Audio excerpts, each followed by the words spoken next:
from this place. Can you take me now? So, what are some symptoms of depression? What would it look like? So we started class with a weirdly depressing lecture on depression and suicide, which was a nice intro out there. So we're going to be starting work on the bottom end, and we're kind of figuring out if we can reuse the main and rod bolts, but it looks like we really can't, so I don't know how in-depth we're going to get with ripping this bottom end apart. So, and M50s and M52s don't really have bottom end issues, so to say, that I've heard of, so I don't know. We're going to have to look up how much main and rod bolt kits actually are to decide if we want to rip it apart, because we've seen a bunch of threads of people saying they have done it, but it's really not recommended. So I'm not really sure what we're going to do. We're going to have to figure out what we're actually going to do. So, I mean, you just got to do some research.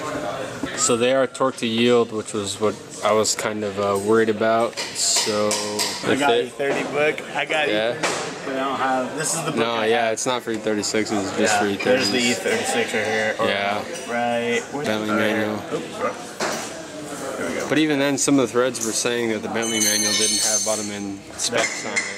I'll hit up that Tinnitus. Yeah, see how much they are, and see if we can find out if they're actually reusable. You know what I mean? So, yeah, so all of them are saying you're just better off buying new parts. I don't know if I want to spend $300 to see if our main rod bearing are good, you know? Yeah. Which we probably should do, since this is a budget build. It's like, do we really want to? Yeah. And I mean, we did the leak down test, and it was leaking from the cylinder head, from the valves, which we did the valves. In worst case scenario, what I could see us doing is like a compression type test or whatever, put the head back on. We can't do that because we wouldn't be able to take out the pistons. Yeah, so that's sort of, do we risk using our ARP head bolts and the head gasket? We need to find it, you know what I mean? So it's like, we're kind of stuck here, honestly. Yeah, it's a little situation. Let's just go tear down what we can, get the oil pump and stuff off. Because class is almost over anyways, as it is. We need to get some content in. Yeah, basically, so, and then we'll just look it up and find out what we can, you know. We still got to do those other valve guides, so we're really not sure what we're going to do here. We got to basically do some more research and figure out what's going on with this. We're going to drag it out? Yeah, just fucking drag it.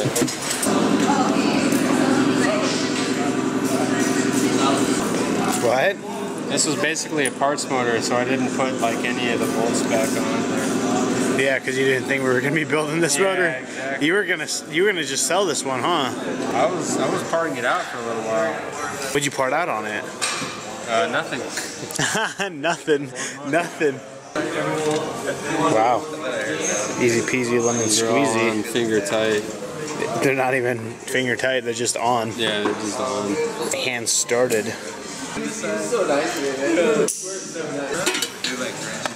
That's not gonna come off. Yeah, it gets horrible. Sauce. You're already standing there? Yeah, so I don't even know. This is a cast. This one's cast, yeah. Yeah. Darn, I was hoping it was going to be forged. The M3s are all forged, the cranks. So I think we should be good. I don't know how we're going to deck it if a crank is in. Does it sit above? Yeah, it does. What was that? I was just wondering how we're going to deck the block if the crank is still in it, especially with this. Yeah. We can't really sit it flat. I mean, we could try, but where did Arthur go? We don't even need a toolkit. Arthur, we don't even really need a toolkit. He lied. So, I mean, besides cleaning the gasket surface and figuring out how we can actually deck the block, I don't know.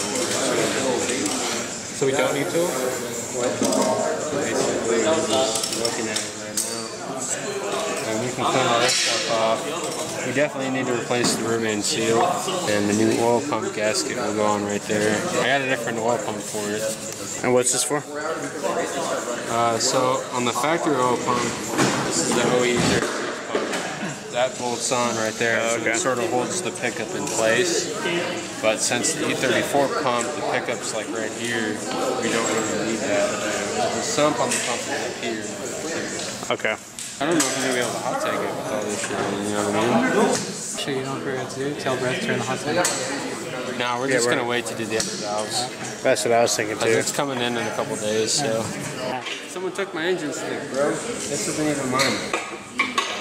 It was there, and then I went to class, and then it wasn't there anymore. So I don't know. No, the thing is, We can't find a spec. These are all torque to yields. So if you take them off, you got to get a new set. And it's 130 for a set of rod bolts, and it's 150 for a set of main bolts. So it's like, do I really want to spend $300, $400 just to check if everything's fine? You know what I mean? So I mean, if all it really had was just no compression, like in the overhead, like it should be fine. yeah, but we don't know if it didn't have compression on the piston. You know what I mean? That's true. It's like, And how can we figure that out? put it back together and Fucking run it. compression leak down See if it test. turns. And then if our piston rings are leaking, It's 60%.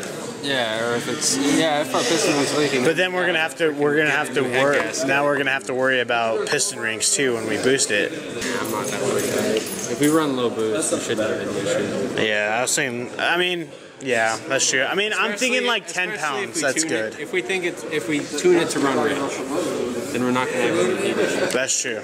And it's not like we need to smog it. So yeah, that'll be fine. I'm just kind of bummed we don't get to rip this thing apart.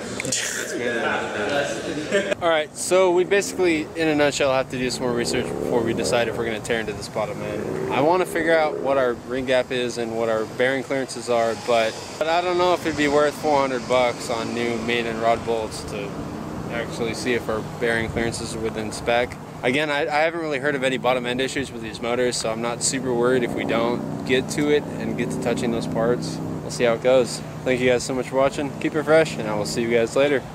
You should take it slow.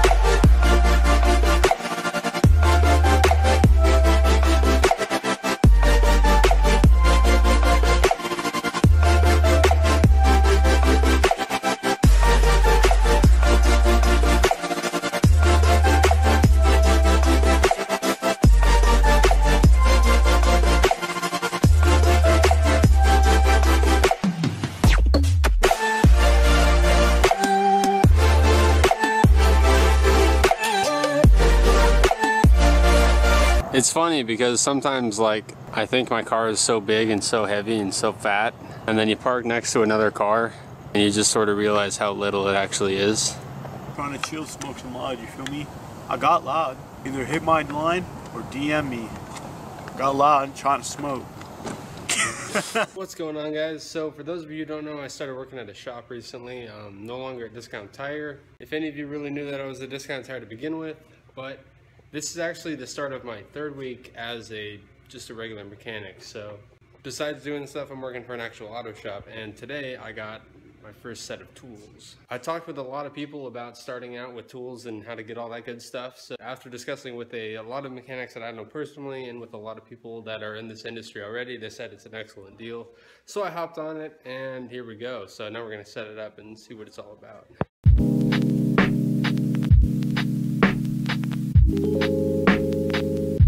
Kick ass, man.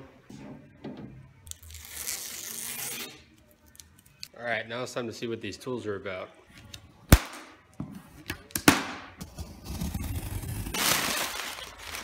It is Christmas, boys. We got a razor, set of box end wrenches, looks like a flashlight, scraper, magnets, tire pressure gauge.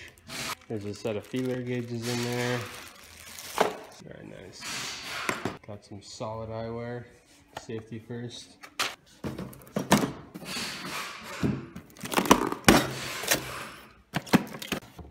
Looks like more wrenches. Oh, these are standard. These are metric. Okay, so I got standard, I got metric wrenches. I got a nice set of pliers. A ratcheting screwdriver.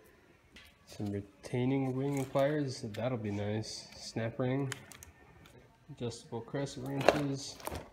Ooh, got some channel locks. Some vice grips. My favorite. I got a mini pry bar. I got a set of mini pliers. A nice set of screwdrivers.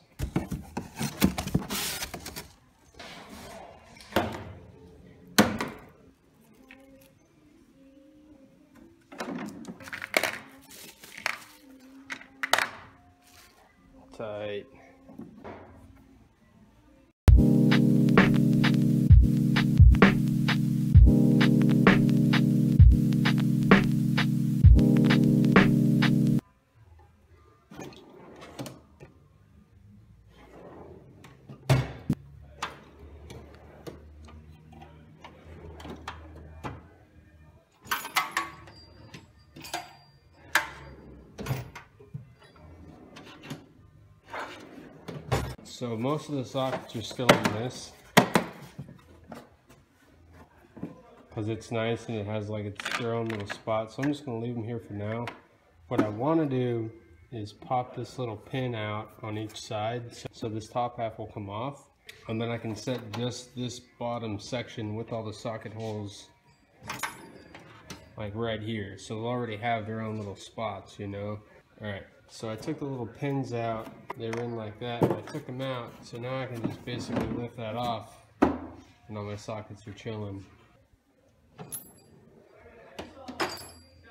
Next investment is going to be like the little clip-in things where you pop those guys in. They all sit in a line, so that way they're not all rolling around. I'll see you guys later.